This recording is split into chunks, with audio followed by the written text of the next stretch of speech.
ഉപ്പളേന്ന് ഹിദായത്ത് ബദർ പോകുന്ന ഫുട്പാത്തിൽ 2 ട്രാൻസ്ഫോമർ വെച്ചിട്ടുണ്ട്. അപ്പൊ ഈ ചെറുക്കിടാക്കള് ഫാമിലി പെണ്ണുങ്ങളെ പോകുന്ന ഡെയിലി യാത്ര ചെയ്യുന്ന റൂട്ടാണ് ഈ ഹിദായത്ത് ബസാർ.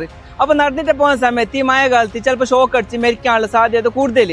ഫുട്പാത്തിൽ നടന്നിട്ട് പോകുമ്പോൾ അവിടെ റോഡില്ല, അതല്ലെങ്കിൽ ഫ്രണ്ടിൽ തന്നെ കാണുന്നുള്ളത് ട്രാൻസ്ഫോമർ. അന്ന് റോഡിലേക്ക് ഇറങ്ങേണ്ടി വരുന്നത്. നടന്നിട്ട് പോകുന്ന ഫുട്പാത്തിലാണ് 2 ട്രാൻസ്ഫോമർ ഇവിടെ വെച്ചിട്ടുള്ളത്. ഒരു ട്രാൻസ്ഫോമർ ഇവിടെ ഉള്ളത്, രണ്ടാമത്തെ ട്രാൻസ്ഫോമർ വരുന്നുള്ളത് ഈ സൈഡ്. അപ്പൊ നോർമലായിട്ട് പബ്ലിക് സർവീസ് റോഡിൽ ഇറങ്ങേണ്ടി വരുന്നത്. സർവീസ് റോഡിലായാലും ഫുള്ള് തിരക്ക്. അപ്പൊ വണ്ടിക്കാർ വന്ന് മുട്ടി എന്തെങ്കിലും സംഭവിച്ച ആര് ഉത്തരവാദി? നമ്മളെ ഇവിടെ ഈ നടന്നിട്ട് പോകുന്ന കുറെ പബ്ലിക് ഉണ്ട്. അപ്പൊ പബ്ലിക്കോട് അഭിപ്രായം ചോദിക്കാം. നമ്മളെ ഉപ്പളേന്ന് ഈ പബ്ലിക് നടക്കാൻ വേണ്ടിട്ട് ഫുട്പാത്ത് ഉണ്ടാക്കിന്. ആ ഫുട്പാത്തിൽ 2 ട്രാൻസ്ഫോമർ പിന്നെ കമ്പെല്ലാം കുത്തിയിട്ടുണ്ട്. അതിനെ കുറിച്ച് നിങ്ങൾക്ക് എന്ത് പറയാനുള്ള?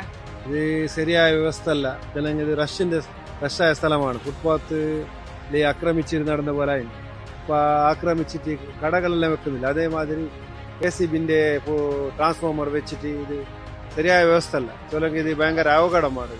പബ്ലിക്കിന് ഡേഞ്ചർ.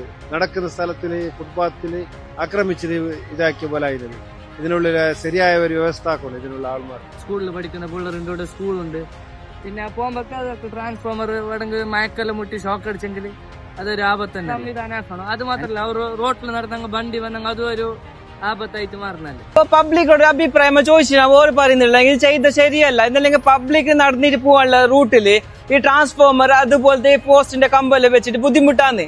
അപ്പൊ എല്ലാവരും അഭിപ്രായം അല്ലെങ്കിൽ NOLCന്റെ അധികാരി ആരെങ്കിലും കാണുന്നുണ്ടെങ്കിൽ അതിൽക്കുള്ള സംവിധാനം നിങ്ങൾ ആക്കി കൊടുക്കണം.